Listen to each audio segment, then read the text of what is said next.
ಓಂ ಶಾಂತಿ. ಇವತ್ತೆಲ್ಲರೂ ನಾವೊಂದು ಕಥೆಯನ್ನು ಕೇಳೋಣ.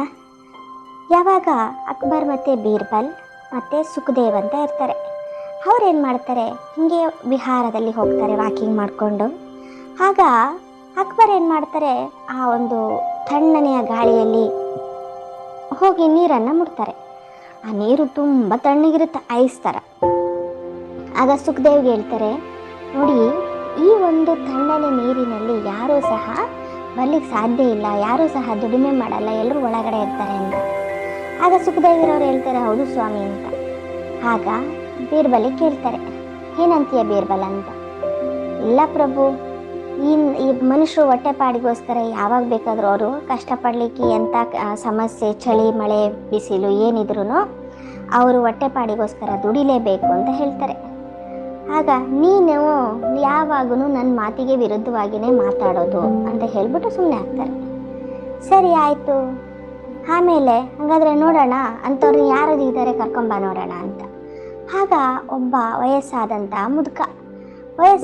ಮುದುಕ ಏನು ಮಾಡ್ತಾನೆ, ಅವನು ಬರ್ತಾನೆ. ಆಮೇಲೆ ಬಂದಾಗ, ನೀನು ಈ ಒಂದು ನೀರಿನಲ್ಲಿ ಇಡೀ ರಾತ್ರಿ ಇರಲಿಕ್ಕೆ ರೆಡಿನಾ ಅಂದಾಗ, ಹೌದು ಸ್ವಾಮಿ ಅಂತಾನೆ. ಕಷ್ಟ ಆಗಲ್ವಾ ಅಂದರೆ, ಕಷ್ಟ ಆಗುತ್ತೆ ಸ್ವಾಮಿ, ಅದ್ರೇನು ಮಾಡೋದು, ಹೊಟ್ಟೆ ಪಾಡಲ್ವಾ ಅಂತಾನೆ. ಸರಿ ಆಯಿತು ಅಂದಾಗ, ನೋಡೋಣ ನೀನು ಆ ಒಂದು ನೀರಿನಲ್ಲಿ ಇರ್ತೀಯ ಇಲ್ವೋ ಅಂತ ನಾನು ಕಂಡುಹಿಡಿಬೇಕು ಅಂತ ಅಲ್ಲಿ ಇಬ್ಬರು ಸೈನಿಕರನ್ನು ಸಹ ಬಿಡ್ತಾನೆ. ಆಗ ಆ ನೀರು ತುಂಬ ತಣ್ಣಗಿರುತ್ತೆ. ಆದರೆ ಅವನೇನು ಮಾಡ್ತಾನೆ, ಆ ನೀರಿನ ಒಳಗಡೆ ಹೋಗಿ ತುಂಬ ಒಂದು ಚಳಿಯಲ್ಲಿ ಫಸ್ಟ್ ಕಷ್ಟ ಅನಿಸುತ್ತೆ. ಆಮೇಲೆ ಏನು ಮಾಡ್ತಾನೆ, ಒಂದು ಬೀದಿ ಲೈಟನ್ನು ನೋಡಿಕೊಂಡು ಅದನ್ನೇ ನೋಡ್ತಾ ಏನು ಮಾಡ್ತಾನೆ, ಆ ರಾತ್ರಿಯನ್ನು ಕಳೀತಾನೆ. ಅದಾದ ನಂತರ ಬೆಳಗ್ಗೆ ಬರ್ತಾನೆ. ಬಂದಾಗ ಅವನಿಗೇನು ಒಂದು ಕೊಡಬೇಕಲ್ಲ, ಅವನು ರಾತ್ರಿ ಎಲ್ಲ ಅವನು ನೋಡಿರೋ ಕಾರಣ, ಆ ಒಂದು ನೀರಲ್ಲಿ ಇರೋ ಕಾರಣ ಅವನಿಗೆ ಬಹುಮಾನವನ್ನು ಕೊಡಬೇಕು. ಆಮೇಲೆ ಕೇಳ್ತಾರೆ, ನಿಜವಾಗ್ಲೂ ಇವನು ರಾತ್ರಿ ಎಲ್ಲ ನೀರಲ್ಲಿ, ಆ ತಣ್ಣನೆ ನೀರಲ್ಲಿದ್ನಾ?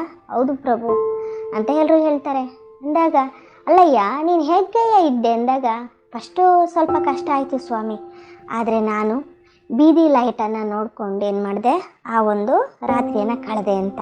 ಹಂಗೇಳು ಮತ್ತೆ ನೀನು ಆ ಬೀದಿ ಲೈಟಿನ ಶಾಖವನ್ನು ತಗೊಂಡು ಆ ತಣ್ಣನೆ ನೀರಲ್ಲಿ ಇದೆಯಾ ಅಂತ ಹೇಳ್ಬಿಟ್ಟು ಅವನನ್ನು ಬೈದ್ಬಿಟ್ಟು ಕಳಿಸ್ಬಿಡ್ತಾನೆ. ಅವನಿಗೆ ಬಹುಮಾನನೂ ಕೊಡಲ್ಲ.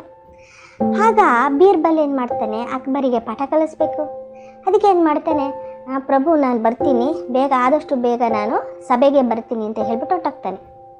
ಹೋಗ್ಬಿಟ್ಟು ಏನು ಮಾಡ್ತಾನೆ, 5 ಅಡಿ ಮೇಲೆ ಒಂದು ಮಡಿಕೆಯನ್ನು ಕಟ್ಟಿ ಕೆಳಗಡೆ ಉರಿ ಹಾಕ್ತಾ ಇರ್ತಾನೆ.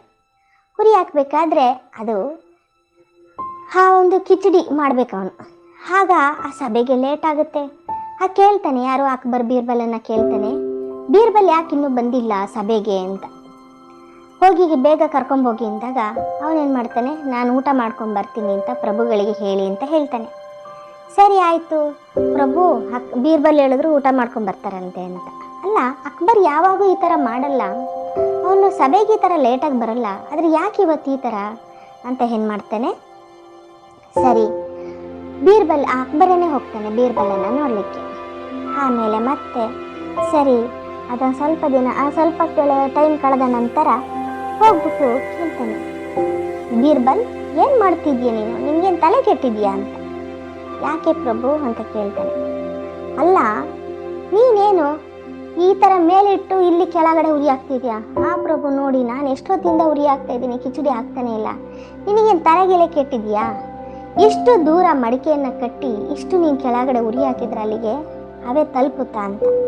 ಅಲ್ಲ ಪ್ರಭು, ಆ ಒಬ್ಬ ಬಡ ಮನುಷ್ಯ ಅಷ್ಟು ದೂರದಲ್ಲಿ ಇರುವಂತಹ ಬೀದಿ ಲೈಟನ್ನು ನೋಡಿಕೊಂಡು ತಣ್ಣನೆ ನೀರಿನಲ್ಲಿ ಬಿಸಿಯ ಕಾವನ್ನು ತಗೊಂಡಿದ್ದಾನೆ ಅಂದರೆ, ನಾನು ಯಾಕೆ ಈ ಒಂದು 10 ಅಡಿ ದೂರದಲ್ಲಿ ಮಡಿಕೆಯನ್ನು ಇಟ್ಟು ಕಿಚಡಿಯನ್ನು ಮಾಡಿದ್ರೆ ಆಗಲ್ಲ?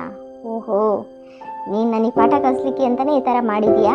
ಆಯಿತು, ಆ ವ್ಯಕ್ತಿಯನ್ನು ಕರ್ಕೊಂಬಾ, ನಾನು ಅವನಿಗೆ ಬಹುಮಾನವನ್ನು ಕೊಡ್ತೀನಿ ಅಂತ ಹೇಳ್ತಾನೆ. ಹಾಗೆಯೇ ನಾವು ಸಹ ಏನು ಮಾಡ್ತೀವಿ ಅಂದಾಗ, ಅಂದರೆ ಬಾಬನ ಮಕ್ಕಳಿಗೆ ರೆಗ್ಯುಲರ್ ಆಗಿ ಕ್ಲಾಸಿಗೆ ಬಂದು ಮುರಳಿಯನ್ನು ಕೇಳಿ ಮಕ್ಕಳೇ ಅಂತ ಹೇಳ್ತಾರೆ. ನಾವೇನು ಮಾಡ್ತೀವಿ, ಆನ್ಲೈನ್ ಮುರಳಿ ಕೇಳಿಕೊಂಡು, ಅಥವಾ ಅಲ್ಲೇ ನಾವು ನೆನಪು ಮಾಡ್ತೀವಿ, ಅಥವಾ ನಾವು ನಡೀತಾ ಓಡಾಡ್ತಾ ನೆನಪು ಮಾಡ್ತೀವಿ ಅಂತ ಅಂದ್ಕೊಂಡು ಏನು ಮಾಡ್ತೀವಿ ಅಂದರೆ, ದೂರದಿಂದನೇ ಬಾಬರವ್ರನ್ನ, ಅಂದರೆ ಬಾಬನ ಮನೆಗೆ ಬರಲಿಕ್ಕೆ ಏನೋ ಒಂದು ನೆಪಗಳನ್ನು ಹೇಳ್ತೀವಿ. ಹಂಗಾಗಿತ್ತು, ಹಿಂಗಾಗಿತ್ತು, ಇದಾಯಿತು, ಅವ್ರು ಬಂದರು, ಇವ್ರು ಬಂದರು ಅಂತ ಅಂದಾಗ ನೋಡಿ, ಸಂಗಮೇಘದಲ್ಲಿ ಬಾಬರವ್ರು ನಮಗೋಸ್ಕರ ಯಾವ ಜನ್ಮಗಳಲ್ಲೂ ಬಾಬಾ ನಮ್ಮನ್ನು ಕೇಳಲಿಲ್ಲ, ಮಕ್ಕಳೇ ನೀವು ಇದನ್ನೆಲ್ಲ ಬಿಡಿ ಅಥವಾ ಈ ಎಲ್ಲವನ್ನ ಬಿಟ್ಟು ನನ್ನ ಹತ್ರ ಬಂದು ಕುತ್ಕೊಳ್ಳಿ ಅಂತ ಹೇಳಿಲ್ಲ. ನೋಡಿ, 63 ಜನ್ಮ ಮತ್ತು 20 ಜನ್ಮ, ಇದು ಒಂದು ಜನ್ಮ, ಒಂದು ಯಾವುದೋ 21 ಜನ್ಮದಲ್ಲಿ ಇದೊಂದು ಜನ್ಮ ಹ್ಯಾಡಾಗುತ್ತೆ. ಆದರೆ ನಮಗೆ ಬಾಬಾ ಇದೊಂದು ಜನ್ಮದಲ್ಲಿ 83 ಜನ್ಮಗಳಿಗೆ ಪ್ರಾಪ್ತಿ ಮಾಡ್ಕೊಳ್ಳೋವಂಥ ಅವಕಾಶವನ್ನು ಕೊಟ್ಟಿದ್ದಾರೆ. ಆದರೆ ನಾವೇನು ಮಾಡ್ತೀವಪ್ಪ ಅಂದರೆ ಈ ಅವಕಾಶವನ್ನು ಕಳ್ಕೊಳ್ಳೋಕ್ಕೆ ಏನೋ ಒಂದು ನೆಪ ಹುಡುಕ್ತಾ ಇರ್ತೀವಿ. ಬಾಬಾ ನಮಗೆ ಸಹಜ ಮಾರ್ಗವನ್ನು ತೋರಿಸ್ತಿದ್ದಾರೆ, ಆದರೆ ನಾವೇನು ಮಾಡ್ತೀವಿ, ಕಷ್ಟವಾಗಿರುವಂಥ ಮಾರ್ಗಗಳನ್ನೇ ಹುಡ್ಕೊಂಡು ಹೋಗ್ತೀವಿ. ಭಕ್ತಿ ಮಾರ್ಗದಲ್ಲಿ ಎಷ್ಟು ಕಷ್ಟಪಡ್ತಾ ಇದ್ವಿ ಅದು ಯಾವುದೂ ನೆನಪಿಗೆ ಬರಲ್ಲ. ಆದರೆ ಬಾಬಾ ಕೊಡುವಂತಹ ಒಂದು ಪ್ರಾಪ್ತಿ ಅದನ್ನು ನಾವೇನು ಮಾಡ್ತಾ ಇದ್ವಿ, ಕಳ್ಕೊತಾ ಇದ್ವಿ. ಅದಕ್ಕೋಸ್ಕರ ಬಾಬಾ ಹೇಳ್ತಾರೆ, ಮಕ್ಕಳೇ ನಿಮ್ಮದು ಸಹಜ ರಾಜಯೋಗ ಅಂದಾಗ, ಸಹಜ ರಾಜಯೋಗ ಅಂತ ಅಂದರೆ ಅರ್ಥ ನೀವು ನನ್ನನ್ನು ಸಹಜ ರೂಪದಲ್ಲಿ ನೆನಪು ಮಾಡಿ ಕಷ್ಟಪಡೋ ಅವಶ್ಯಕತೆ ಇಲ್ಲ ಅಂತ. ಆದರೆ ಮಕ್ಕಳು ಏನು ಮಾಡ್ತೀವಿ ಅಂದರೆ ಈ ದೇಹ ಬಾನ, ದೇಹದ ಪ್ರಪಂಚ, ಈ ವಿಕಾರದ ಆಕರ್ಷಣೆ ಇದೆಲ್ಲದರಲ್ಲೂ ಸಿಕ್ಕಾಕೊಂಡು ನಾವು ಒದ್ದಾಡ್ತಾ ಇದ್ದೀವಿ. ಯಾವಾಗ ನಾನು ಆತ್ಮ ಬಿಂದು ಅಂತ ತಿಳ್ಕೊಂಡು ತಂದೆಯನ್ನು ನೆನಪು ಮಾಡ್ತೀವೋ ಆಗ ಎಲ್ಲ ಪ್ರಾಪ್ತಿಗಳು ನಮಗೆ ಆಗ್ತಾ ಹೋಗುತ್ತೆ. ಇವತ್ತಿನ ಕತೆ ಇಷ್ಟ ಆದಲ್ಲಿ ಲೈಕ್ ಮಾಡಿ ಮತ್ತು ಶೇರ್ ಮಾಡೋದನ್ನು ಮರಿಬೇಡಿ. ಓಂ ಶಾಂತಿ.